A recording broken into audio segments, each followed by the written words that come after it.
2015 সালে 20 এপ্রিল আমাদের প্রাণপ্রিয় নেতা জননেতা জনাব মির্জা আব্বাস সাহেব বিএনপির প্রার্থী মগ মার্কা প্রতিক্রিয়া ঢাকা দক্ষিণ সিটি কর্পোরেশনের নির্বাচনে অংশ নেন।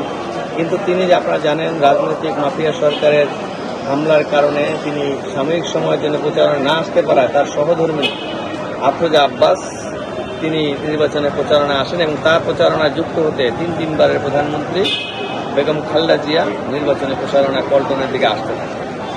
প্রতিমধ্যে ফকিরাপুল মোড় পৌঁছানোর সাথে সাথে চতুর্দিক থেকে অতর্কিত হামলা করে আওয়ামী সন্ত্রাসী গুন্ডা বাহিনী, আওয়ামী জাসদ এবং জাসদ ছাত্রলীগ, আওয়ামী লীগ, ওয়াকার্স পার্টির নেতাকর্মী। আপনারা জানেন তখন এখানে সংসদ সদস্য ছিল রাশেদ খান মেনন এবং তিনি সশরীরে ফকিরাপুল মোড়ে পারাবত হোটেলের নিচে দাঁড়িয়ে অবস্থান করেন এবং সাবেক মাফিয়া সরকারের যে পরিবেশ মন্ত্রী সাবের হোসেন চৌধুরী তিনিও দাঁড়িয়ে থাকেন এবং ক্যাসিনো সম্রাট মুমিনুল হক সাইদ এবং আপনারা জানেন চলচ্চিত্র নায়ক জায়েদ খান এবং আপনার সাংবাদিক নেতা শাবান মাহমুদ তারা মুহুর্মুহু গুলি বর্ষণ করে এবং এখানে আমি নিজে আহত হই এবং আমার মাথায় এখানে আঘাত লাগে। রিভলভারের বাদ দিয়ে জায়েদ খান এবং সাংবাদিক নেতা শাবান মাহমুদ টেনে হিস্ট্রে দুজন কনস্টেবল সহ আমাকে মসজিদ থানায় নিয়ে যান এবং আমার কাছ থেকে মুস্তিকা রাখে 3 লক্ষ টাকা দাবি করেন এবং আমার বাবার হস্তক্ষেপে 1,95,000 টাকা দফা রফা করে চলে আসতে হয় এবং পরবর্তীতে আমি মামলা নিতে গেলে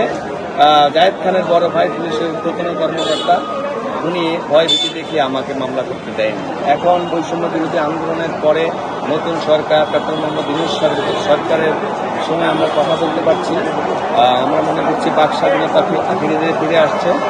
তাই আমি ন্যায় বিচারের স্বার্থে আদালতের দ্বারস্থ হয়েছি এবং আদালত খুশি হয়ে আমার এই আর্জি গ্রহণ করেছেন এবং মামলাটিকে এফআইআর হিসেবে নিয়ে আসামিদেরকে সংশ্লিষ্ট থানা এবং সংশ্লিষ্ট কর্তৃপক্ষের কাছে অবহিত করেছে। একজন সংস্কৃত শিল্পী এবং বিএনপি মতিঝিল থানার আজকে মহামান্য বিজ্ঞ আদালতে 2015 সালের 20 এপ্রিল দেশনেত্রী বেগম খালেদা জিয়ার গাড়িবহরে হামলার মামলাটি দায়ের করেছি। বিজ্ঞ আদালত সন্তুষ্ট হয়ে মামলাটি এফআইআর হিসেবে গ্রহণ করেছে। এখানে প্রায় 50 জন আসামি আছে, তার ভিতরে জায়েদ খান, শাবান মাহমুদ, সাজু খাদেম উল্লেখযোগ্য।